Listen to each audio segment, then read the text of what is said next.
رضي الله عنه قال قال النبي صلى الله عليه وآله وصحبه وسلم. The hadith tonight collection of both Imam Bukhari and Muslim narrated by Abu Hurairah. This is within the theme of mindfulness of the tongue. I'll probably do it tonight, tomorrow and the day after, and then I'll move on to Hajj inshallah. I just have a few more hadith that I want to share with you within this theme.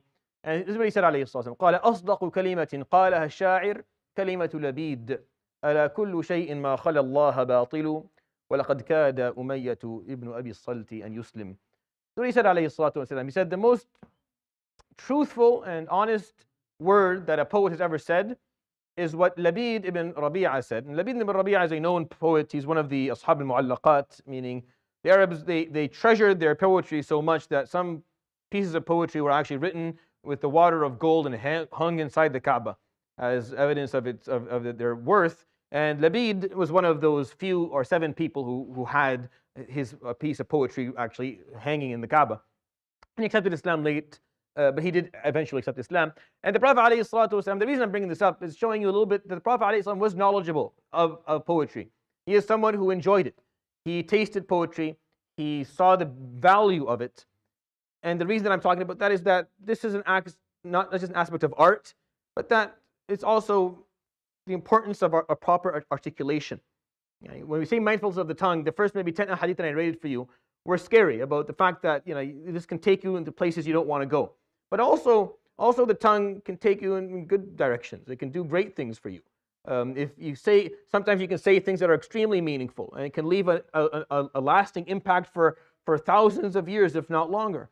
And the Prophet ﷺ said the best thing, or the most honest verse of poetry that any poet has said, is what Lebid ibn Rabi'a said when he said, "Ala kullu shay'in ma khala Allah batil." Indeed, everything that does not have Allah within it is batil, is falsehood, or has no value to it.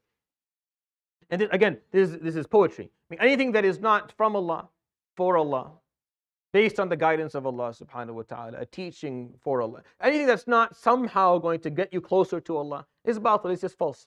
And that's true. And he said this is the most, he said, and indeed, Umayyah ibn Abi Salt, one of the non-Muslim poets that came before his time, alayhi salatu wasalam, or he actually lived within his time as well, said he almost accepted Islam on his own. He almost found God by himself. He almost found Islam, Tawheed, on his own. He didn't, but he almost did. To echo that, يروي الإمام البخاري عن أبي هريرة أن النبي صلى الله عليه وسلم قال إن أخا لكم لا يقول الرفث. He said, indeed, you have a brother who does not say rafth, who does not say falsehood or useless things. And he was referring to Abdullah ibn Rواحة.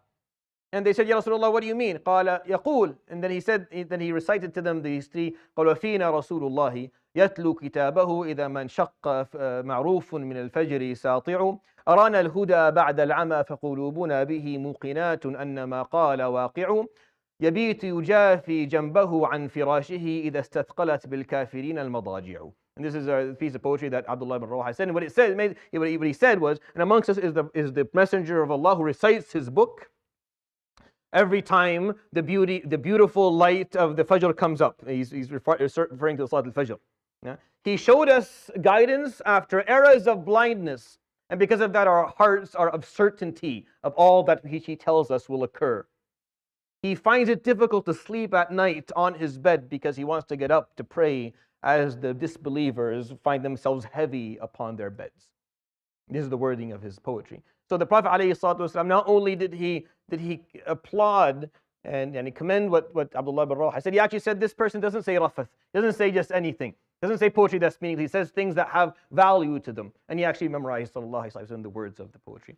And again, this is just to show that there's value in these things. There's a lot of value in this stuff. If it's said, your words can have great impact and can have great value if you say the right thing for the right reason in the right manner. Your tongue, as dangerous as your tongue can be to yourself in your outcome, as helpful it will be in taking you to where you hope to go.